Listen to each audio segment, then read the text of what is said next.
Have you been diagnosed with insulin resistance or type 2 diabetes? They may not even know that they have diabetes before they see these signs on their skin. Treating skin infections timely is very important, otherwise it may progress. It may be very difficult to treat, especially when you have... Today I'm talking about 12 signs of poor diabetes control or insulin resistance on your skin. Let's get into it. Have you been diagnosed with insulin resistance or type 2 diabetes?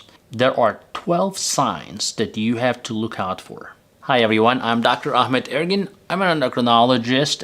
I'm known as Sugar MD. I'm a certified diabetes educator and endocrinologist seeing diabetic patients every day. Today we are talking about skin manifestations of diabetes or insulin resistance.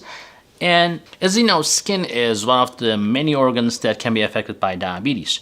Diabetics who notice their skin being irritated by the diabetes may actually have high blood sugars due to uncontrolled diabetes, or they may not even know that they have diabetes before they see these signs on their skin. Make sure you watch the entire video because I promise you will learn something new and amazing today that will come handy later. I hope you never have it, but if you see on someone, you may alert them.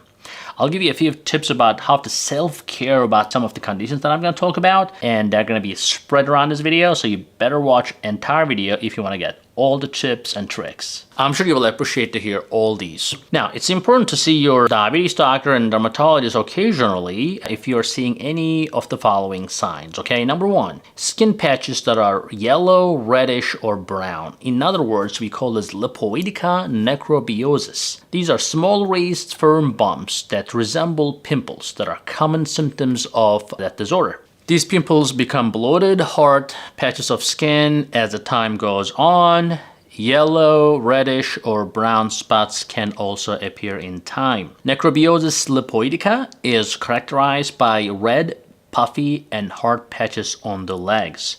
You may also notice the following things. The skin around it may have a gleaming porcelain-like finish. The blood vessels can also be seen. Your skin can be irritated and inflamed. That skin condition goes through phases of activity and inactivity, or sometimes reactivation. So again, necrobiosis lipoidica is a medical term for this. I would say take action now. If you have not been diagnosed with diabetes, or if you have uncontrolled diabetes, you need to either get tested or control your diabetes better. Make sure you work with your doctor to improve your diabetes management if you are having that condition. Although necrobiosis lipoidica is not harmful, it can cause difficulties and it is definitely not very sightly. Number two, velvety feeling. That is darker patches of skin that may indicate that you may have too much insulin in your body. If you have a black or brown patch of velvety skin, it could be on the back of your neck, it could be under your armpits or groin or elsewhere, and this is very common with pre-diabetes as well. Yes, we're talking about acanthosis nigricans. That's the medical name for the skin disorder. Acanthosis nigricans is going to cause darker skin, as we talk on the neck, and especially in the creases of your skin. Maybe the first indicator of diabetes or insulin resistance. Number three, skin that is hardening and thickening. Well, we call that digital sclerosis. It's a medical term for that, and it affects the fingers. It can affect your toes or both. On your hands, the back of your hands will have a tight, waxy skin.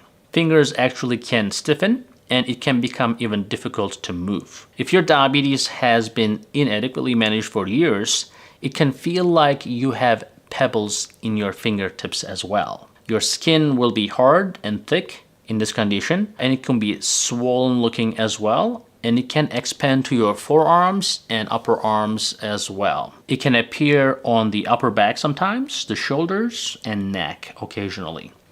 The thickening of the skin can sometimes expand all the way over to your face and shoulder and chest, and that's not fun. Now, skin around the knees, the ankles, and elbows can occasionally thicken in rare situations, making it difficult to straighten your leg or point your foot or bend your arm and so forth. The thicker skin often has the texture of an orange peel wherever it appears. People with diabetic complications or difficult to treat diabetes are more likely to develop this condition. So if you have this, make sure you inform your diabetes doctor about that thickness on your skin. Taking better control of your diabetes can definitely make you feel better. Again, alpha lipoic acid, benfotiamine, etc. will be helpful in this condition as well. Physical therapy may be sometimes required if you have physical limitations, or it can help you preserve your ability to bend and straighten your joints when the thickened skin develops, especially on your fingers or toes or other joints. Number 4, blisters. Well, it is kind of uncommon, but people with diabetes may develop blisters on their skin. It can be a huge blister, a group of blisters, or both can be visible. The blisters appear typically on the hands, the feet, the legs, or the forearms, and resemble those that appear like after a severe burn. These blisters are not typically painful, unlike the blisters that form after a burn. So it's just going to look like a balloon on top of your skin, okay? So we call this bullosis diabeticorum is the medical term, just to make it fancy, right? It's complicated. Or we call this diabetic bully, if you want to consider easier name for it. Those blisters should be reported to your doctor because you will want to take precautions to avoid the infection. So I would say consult with your primary care doctor or your podiatrist or your dermatologist, or if you have a diabetes coach, and get some advice on how to effectively manage your diabetes and that blister. Number 5. Infections on the skin. Well, if you're experiencing a lot of yeast infections, if you are experiencing any sort of infection, if you're prone to infection, then you may have diabetes or uncontrolled diabetes.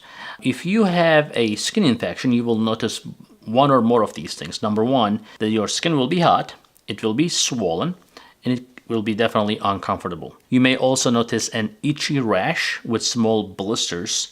Your skin can be dry and scaly, and discharges are common. It can be pus or cottage cheese appearing discharge is possible with skin infections.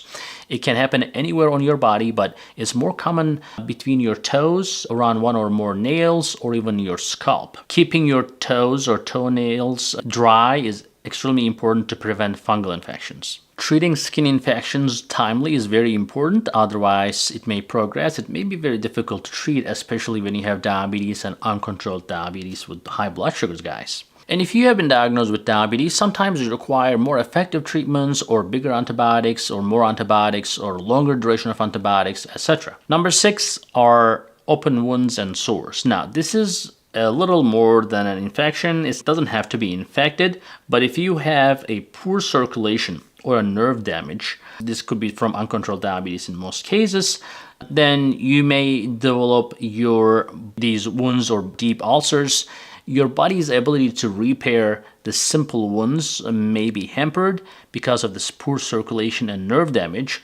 As a result, when you have a little lesion, it becomes complicated and gets deeper and deeper, and it turns into an ulcer, an open lesion that is prone to infection. So if you have diabetes, you should inspect your feet for sores and open wounds on a daily basis.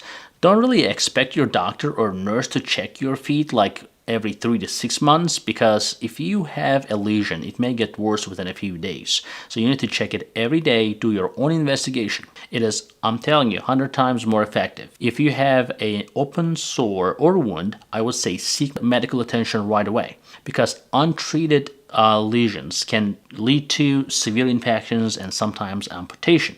I need you to work with your doctor closely if you see things like that on your skin. Number 7, shin spots. The skin condition generates spots and occasionally some lines on the skin that create a barely visible depression. Patients with diabetes are more likely to experience that condition, although it's not specific to diabetics, but we call this diabetic dermopathy anyways if you have diabetes. It typically develops on the shins. In rare circumstances, it can appear on the arms, the thighs, the trunk, or other parts of your body as well. These brown spots are common and they actually have no symptoms. Many individuals mistake them for like aging spots as a result of these, having no symptoms. These spots or lines, unlike age spots, normally vanish within 18 to 24 months. Diabetic dermopathy can last sometimes permanently if you do not control your diabetes. Number 8 is small reddish yellow lumps. In other words, we call this eruptive xanthomatosis. These lumps frequently resemble pimples when they emerge. Unlike the pimples though, they turn a yellowish tint super quickly. These bumps are generally found on the buttocks, the thighs, the elbow, and back of the knees. They can, however, form pretty much anywhere.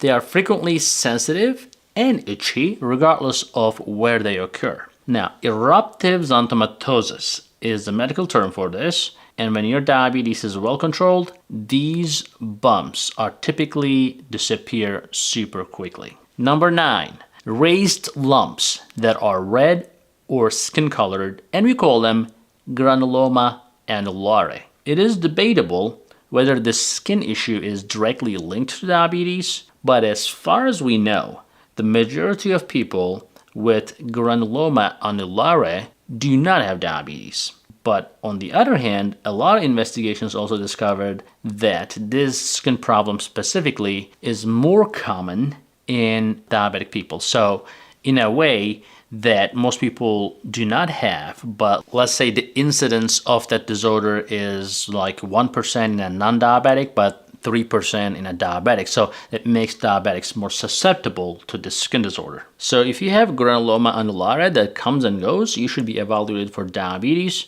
according to a few studies that are published recently. This skin disorder causes bumps, and it also comes with patches that are skin colored, sometimes red and pink or bluish and purple. So if you get pimples like the ones seen, especially below, like this one here, tell your doctor, especially if they're coming and going.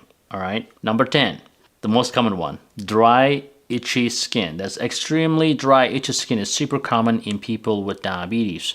This can be caused by high blood sugar for sure, but it can also be caused by a skin infection or poor circulation as well. CeraVe is a good product that if you want to use on that dry skin. Number 11, scaly spots on or around your eyes that are yellowish in color, and we call this xanthelasma. These appear when your body fat cells are too high in your blood. It also indicates that your diabetes is poorly managed. So watch out, guys. And the last one, the tags on your skin. Now, many people have skin tags, right? They're like little growths on their skin that hang on a stalk and stuff like that. While skin tags are generally harmless, having a lot of them could actually indicate that you have way too much insulin in your blood, or that you may actually have type 2 diabetes already. So the eyes, the neck, the armpit, the groin are the most typical sites for these growths. Here are my tips that I promised in the beginning of this video. How to care for blisters. Let's talk about that. Number 1, well, I would not attempt to pop or break the blister because the blisters are protected from the infection with the skin that covers it. I would say just wash the affected area gently with warm water and some mild soap. Antibacterial ointment should also be applied to the blister without popping it. And I would say I would cover that as well with a gauze without making it too tight. You can use some cotton bandage as well. I would use hypoallergenic or paper tape to secure the lesion as well. At least once a day, change the bandage.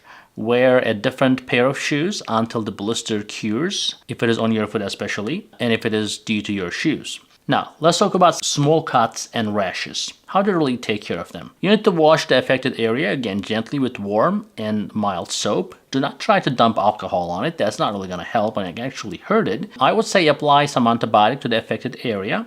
Cover it again with gauze pad or a cotton bandage. I would use some hypoallergenic paper tape to secure it. And I would say again, change your bandage once a day. I would also check the area frequently to ensure that the discomfort is not worsening and infection is not worsening or developing. So that concludes our video today. I hope you learned something new today. Remember to like, share, and subscribe, guys. And write something in the comment section if you have experienced any of these conditions and tell us what you have done about it. So thank you very much. We'll see you in the next video. Hey guys, I hope you're enjoying this channel so far, and I hope you subscribed already. If you didn't, do it. And if you did, watch this video right there. I think that will help you too.